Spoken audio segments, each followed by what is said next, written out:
Hello everyone. आज की video में हम लोग जानेंगे कि गुड्स और सर्विसेज होता क्या है और उन दोनों के बीच में डिफरेंस क्या होता है। बहुत सारे लोगों को, इवन कॉमर्स स्टूडेंट्स को ही यही नहीं पता है कि उन दोनों के बीच में डिफरेंस क्या होता है। तो हम जानेंगे कि what is goods and what is services and what are the difference between goods and services. तो सबसे पहले देखते हैं कि गुड्स क्या होते हैं। Goods are the things that can be offer to a market place for attention use और consumption that can satisfy a consumer needs और डिज़ायर। जो गुड्स होते हैं मार्केट प्लेस में ऑफर्ड होते हैं। मार्केट में जाएंगे तो एवरीवेयर हर शॉप पे अलग अलग कैटेगरी के आपको गुड्स मिलेंगे। और वो गुड्स क्यों सोल्ड करते हैं? कंज्यूमर के लिए, कंज्यूमर की नीड और डिज़ायर के अकॉर्डिंग अपन गुड्स जो है सोल्ड करते हैं और उनके कंजप्शन के लिए ही अपन गुड्स जो है सोल्ड करते हैं। बेसिकली गुड्स होते ही कंज्यूमर की नीड और डिज़ायर के लिए। तो गुड्स जो होते हैं टेंजिबल होते हैं, जिस चीज़ को अपन टच कर सकते हैं, स्मेल कर सकते हैं, उस चीज़ के लिए अपन वर्ड यूज़ करेंगे टेंजिबल, उसको अपन टेंजिबल बोलते हैं। तो गुड्स टेंजिबल होते हैं। अपन किसी भी शॉप पे जाते हैं, for example upon pillow purchase करने गए तो अपन पहले उसको टच करेंगे, फील करेंगे कि इज़ दैट सॉफ्ट और नॉट, वो सॉफ्ट है या नहीं, उसके बाद ही अपन परचेस करेंगे। तो अपन उसको टच कर सकते हैं। अपन परफ्यूम या डिओ लेने गए तो वी विल सी दैट उसकी स्मेल अच्छी है या नहीं, आपको जैसी चीज़ उसके अकॉर्डिंग है या नहीं। तो अपन उसको स्मेल कर सकते हैं। तो गुड्स जो होते हैं टेंजिबल होते हैं, उसको अपन टच भी कर सकते हैं, स्मेल भी कर सकते हैं परचेस करने से पहले। जो प्रोडक्ट्स है are classified into two categories based on their durability. उनकी ड्यूरेबिलिटी के अकॉर्डिंग अपन प्रोडक्ट्स को दो कैटेगरी में क्लासिफाई कर सकते हैं। First is durable goods which last for many years, जो बहुत सालों तक लास्ट करते हैं, जिनकी लाइफ शेल बहुत ज़्यादा होती है, उनको ड्यूरेबल गुड्स बोलते हैं। जैसे रेफ्रिजरेटर, रेफ्रिजरेटर सबके घर में होता है, वो कम से कम 10 to 15 ईयर्स तक तो चलता है। वॉशिंग मशीन भी 10 to 15 ईयर्स तक चलती है। सेकेंड होता है non durable goods that can only last a short time, वो सिर्फ शॉर्ट टाइम के लिए यूज़ किए जाते हैं। फॉर एग्जाम्पल वीक्स और मंथ्स, उससे ज़्यादा टाइम तक उनकी लाइफ शेल होती ही नहीं है। Such as consumer goods, soaps, shampoo etcetera. तो नॉन ड्यूरेबल गुड्स में कॉस्मेटिक्स का एग्जांपल ले सकते हैं। जो कॉस्मेटिक्स होते हैं, अपन जब वो ख़त्म हो जाते हैं तो अपन उसका कंजप्शन करना छोड़ देते हैं। और वो कितने टाइम तक लास्ट करते हैं? मैक्सिमम 1 मंथ या 1 वीक। शैम्पू भी maximum 1 week, I think 1 week या 2 वीक्स तक लास्ट करता है, डिपेंडिंग ऑन द क्वांटिटी। तो ये जो है शॉर्ट पीरियड के लिए, शॉर्ट टाइम के लिए ही रहते हैं, तो ये नॉन ड्यूरेबल गुड्स हो जाते हैं। सोप्स भी, उसको तो अपन डेली कंजप्ट करते हैं, उनकी इसकी लाइफ शेल मैक्सिमम 1 वीक होती है, तो ये भी शॉर्ट पीरियड के लिए रहती है। अब जो ड्यूरेबल गुड्स होते हैं, for example refrigerator, LED TV और कार, इनकी लाइफ शेल बहुत ज़्यादा होती है, मैक्सिमम 15 ईयर्स, तो ये नॉन ड्यूरेबल गुड्स होते हैं। अब व्हाट इज सर्विसेज?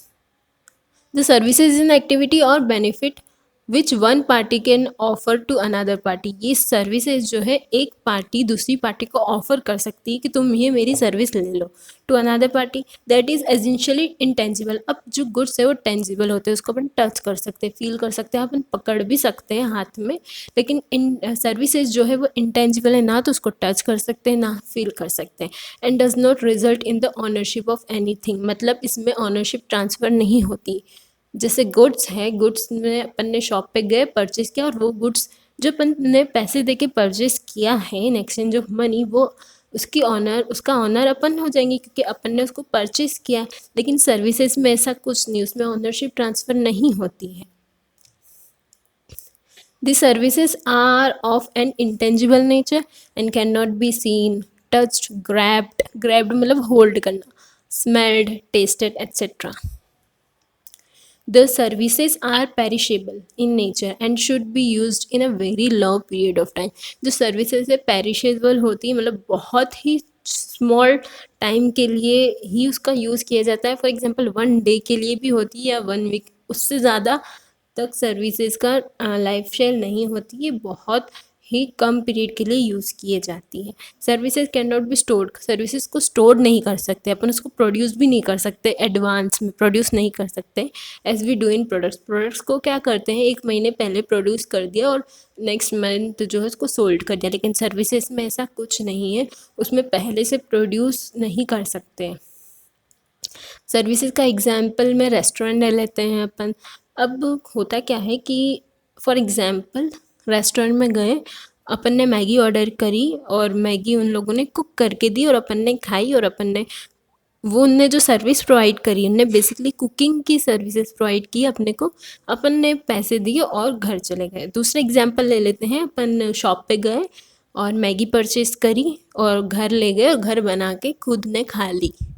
तो डिफरेंस क्या हो गया, जो अपन रेस्टोरेंट में गए उन लोगों ने सर्विस प्रोवाइड की, और जो अपन ने बाहर से परचेज किया, प्रोडक्ट क्या है यहाँ पे, मैगी एक प्रोडक्ट है, बाहर से अपन ने मैगी को परचेज किया है तो वो क्या होगा, एक प्रोडक्ट हो गया होगा। तो यहाँ पे कुकिंग जो है वो सर्विसेज है।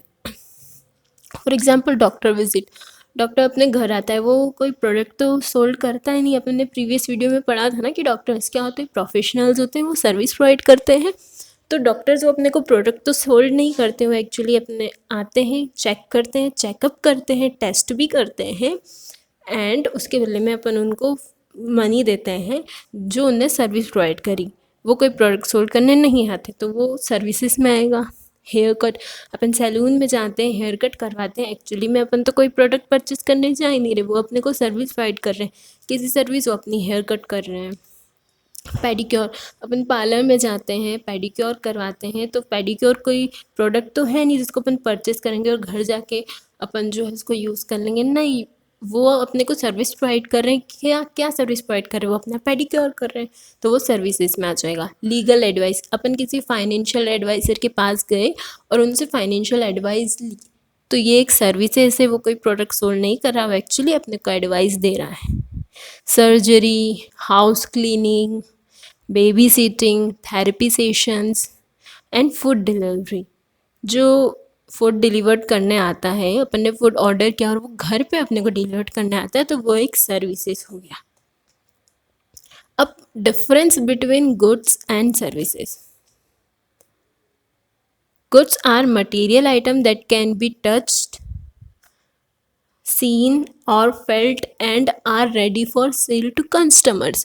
गुड्स हमेशा रेडी टू सेल होते हैं, एक बार प्रोड्यूस कर दिया तो वो शॉप्स पे रखा रहता है और अपन गए और अपन ने उसको परचेज़ किया, उसको टच भी कर सकते हैं, उसको फील भी कर सकते हैं और देख भी सकते हैं।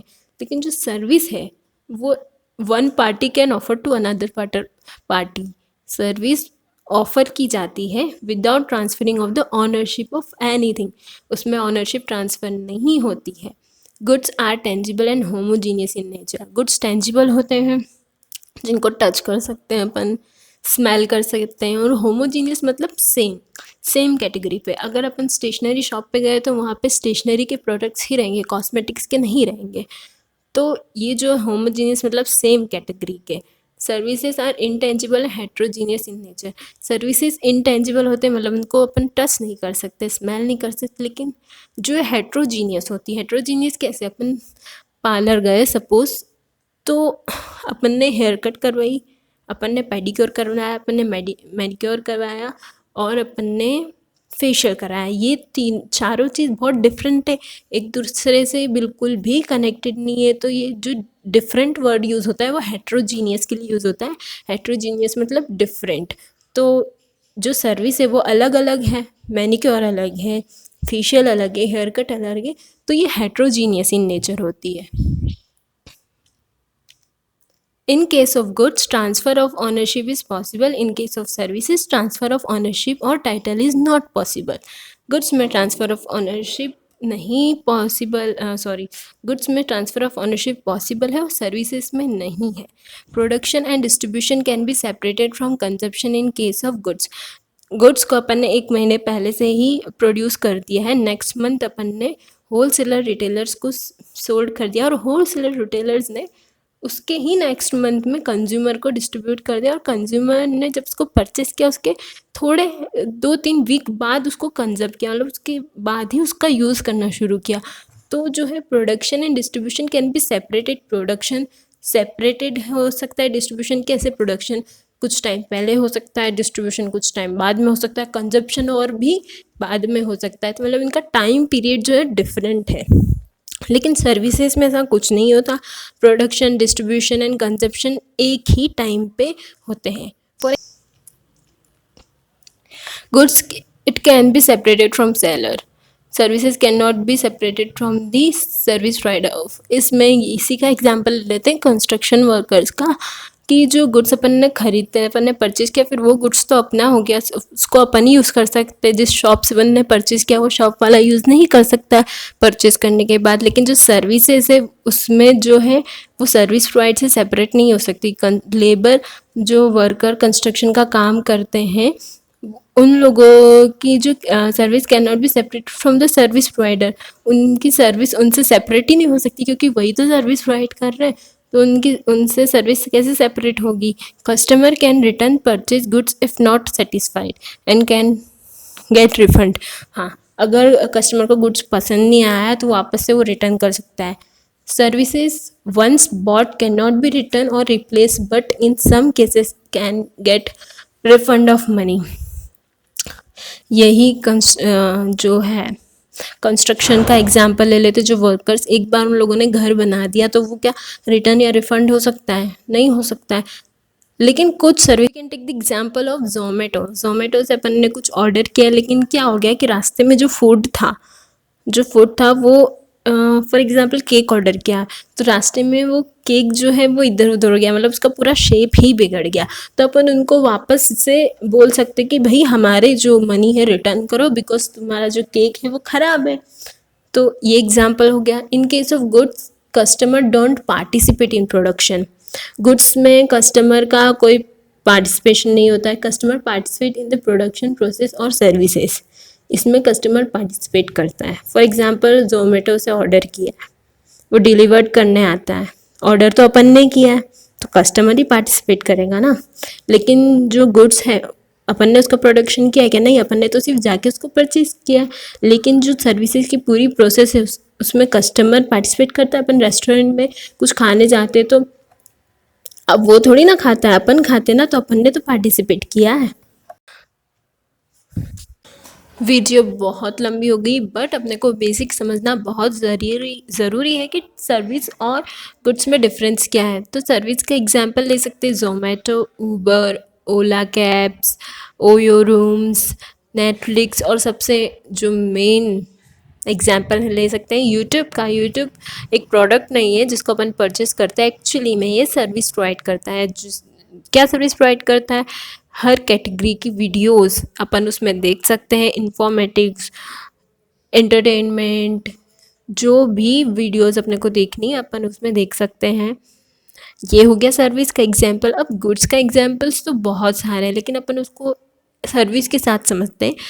यही कि कंस्ट्रक्शन वर्कर्स जो है कंस्ट्रक्शन का काम करते हैं, लेकिन अपन ने अपने घर का कंस्ट्रक्शन करवा रहे हैं तो जो सीमेंट है वो अपन परचेज करेंगे। तो सीमेंट क्या होगा? एक प्रोडक्ट हो गया। लेकिन जो कंस्ट्रक्शन का वर्क कर रहे हैं, जिस लोगों ने जिनने अपना घर बनाया उनने अपने को सर्विस प्रोवाइड करी, वो प्रोडक्ट तो नहीं है जिसको अपन ने परचेज करेंगे, सो वो सर्विस प्रोवाइड कर रहे हैं। तो ऐसे बहुत सारे एग्जाम्पल्स है, आप लोग ढूंढिए, समझिए। आई होप आपको समझ में आया होगा।